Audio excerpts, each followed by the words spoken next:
Hallelujah, Hallelujah,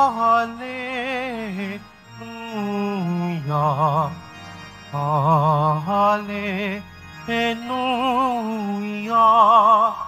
Hallelujah.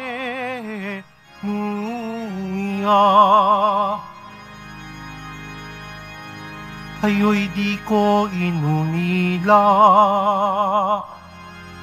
babalik ako talaga, magdudulot ng ligaya. Hallelujah, Hallelujah, Hallelujah,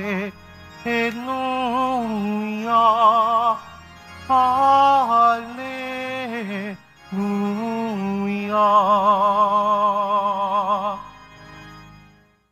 Sumainyo ang Panginoon. At sumayo rin. Ang mabuting balita ng Panginoon ayon kay San Juan. Papuri sa iyo, Panginoon. Noong panahong iyon, sinabi ni Jesus sa kanyang mga alagad, "Kaunting panahon na lamang at hindi na ninyo ako makikita. At pagkaraan ng kaunting panahon pa, ako'y inyong makikita uli." Nag-usap-usap ang ilan sa mga alagad. Ano kaya ang ibig niyang sabihin? Bakit niya sinabing kaunting panahon na lang at hindi na natin siya makikita? At pagkaraan ng kaunti pang panahon ay makikita uli. Sabi pa niya'y, "Sapagat ako'y paroroon sa Ama." Ano kaya ang ibig sabihin ng kaunting panahon na lamang? Hindi natin maunawaan. Naramdaman ni Jesus na ibig nilang magtanong, kaya'y sinabi niya, "Nagtatanungan kayo tungkol sa sinabi kong kaunting panahon na lamang at hindi na ninyo ako makikita. At pagkaraan ng kaunting panahon, ako'y inyong makikita uli. Sinasabi ko sa inyo, tatangis kayo at magdadalamhati, ngunit magagalak ang sanlibutan. Matitigib kayo ng kalungkutan, subalit ito'y magiging kagalakan." Ang mabuting balita ng Panginoon. Pinupuri ka namin, Panginoong Hesukristo. Magsiyo po muna lahat. Magandang umaga po sa inyong lahat, mga minamahal kong mga kapatid na naririto at kasama natin online. Good morning po. Pakingitian naman po yung mga taong malapit sa inyo. Pakisabi, magandang buhay. Para i-check nyo na rin po kung gising pa.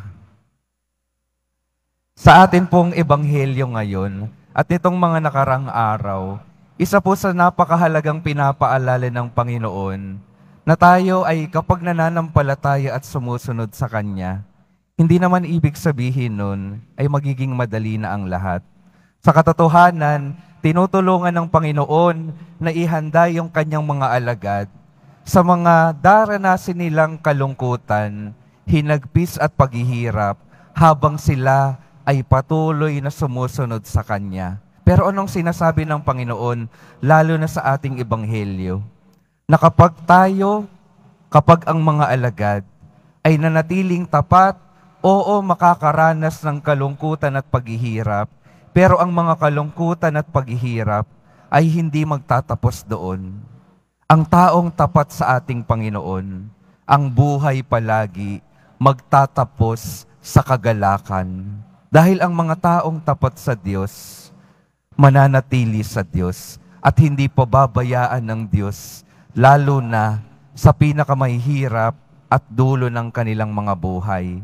Kaya doon kumukuha ng pag-asa ang mga alagad, doon kumukuha ng mga pag-asa ang mga banal ng ating Panginoon na nakakaranas ng maraming paghihirap sa kanilang mga buhay. At ito rin po yung imbitasyon sa atin na tayo ay kumapit sa ating pananampalataya, sa ating Panginoon, sa kabila ng mga paghihirap.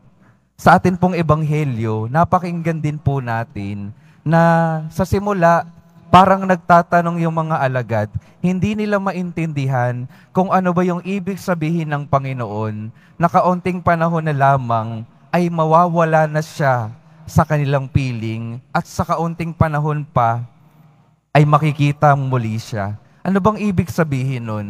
Yun yung tumatakbo sa mga isipan ng mga alagad at alam ito ng Panginoon. Kaya ano ba yung gustong ipaliwanag sa atin ng Panginoon na hindi rin naiintindihan ng mga alagad? Yung pangyayari pong kasing ito sa tagpo ng Ebanghelyo, ito ay bago yung kanyang pagsasapit ng paghihirap at kamatayan sa krus. Kaya kaunting panahon na lamang, totoo naman, kaunting panahon na lamang ay mawawala na sa piling na lang Panginoon dahil siya ay sasapit ng kanyang kamatayan. Pero sa kaunting panahon pa, siya ay makikitang muli dahil siya ay mabubuhay na muli para mas samahan pa ang mga alagad, ang bawat isa sa atin sa ating mga buhay. Kung titingnan po natin, yung pagkamatay, pagkawala ng Panginoon, hindi naman talaga ito pagkawala sa kanilang piling. May patuloy na ginagawa ang Panginoon para yung buhay ng bawat isa sa atin ay mapaganda.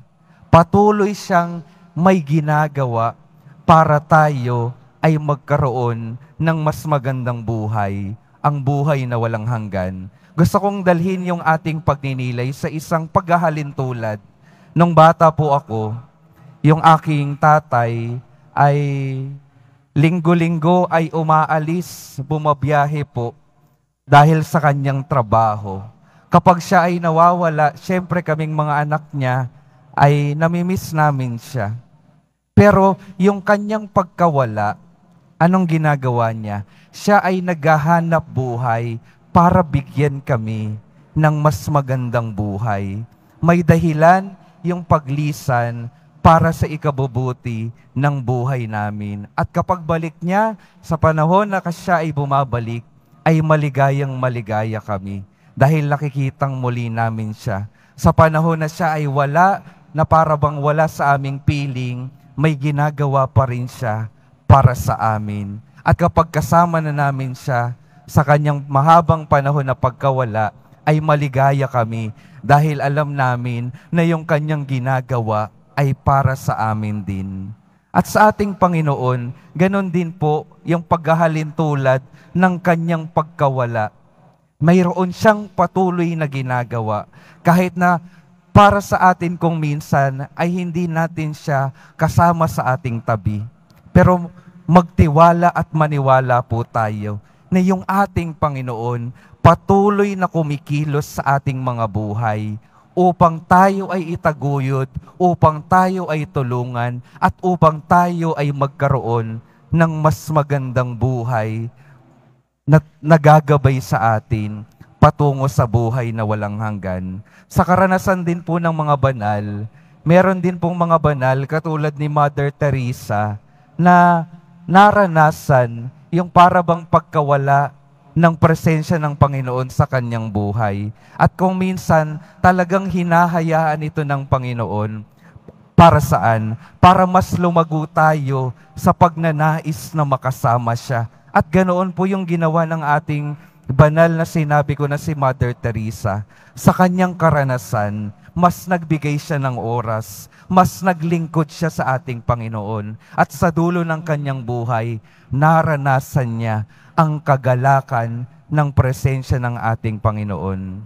Mga minamahal kong mga kapatid, sa atin pong mga buhay, may mga pagkakataon na mapapatanong din tayo kung nasaan ba ang ating Panginoon. Sa mga paghihirap na nararanasan natin, mapapatanong talaga tayo, totoo bang may Diyos? Ang imbitasyon po sa atin, magtiwala sa Kanyang patuloy na pagkilos, kahit na kung minsan ay hindi natin nararamdaman, manatili tayong tapat sa Kanya, manatiling kumakapit sa Kanya, katulad ng mga alagad at katulad ng mga banal, upang tunay nating maranasan ang kagalakan na nais niyang maranasan natin at ang magandang buhay na ninanais niya para sa atin. Sa katotohanan po mga minamahal kong mga kapatid, maraming mga deboto ang nagiging deboto dahil May mga panahon sa kanilang buhay na maraming paghihirap na dumating, maraming kasakitan na dumating. Pero anong ginawa nila? Patuloy na humarap sa ating Poong Hesus Nazareno. Patuloy na nanampalataya. At yung patuloy nilang pagkapit at pagharap sa ating Panginoong Hesus Nazareno, unti-unting nagbigay ng pag-asa at kagalingan at himala sa kanilang mga buhay. At ito nawa yung mga halimbawa na patuloy nating kapitan, patuloy nawang magbigay ng inspirasyon sa atin upang patuloy na magtiwala at manampalataya sa ating Panginoong Hesus Nazareno. Dahil ang mga nananampalataya, ang patuloy na nagiging tapat sa ating Panginoon, uulitin ko po, hindi niya pababayaan at magwawakas ang buhay sa lubos na kagalakan. Dahil ang wakas ng mga taong tapat sa ating Panginoon ay ang pananatili sa kanyang presensya sa habang panahon.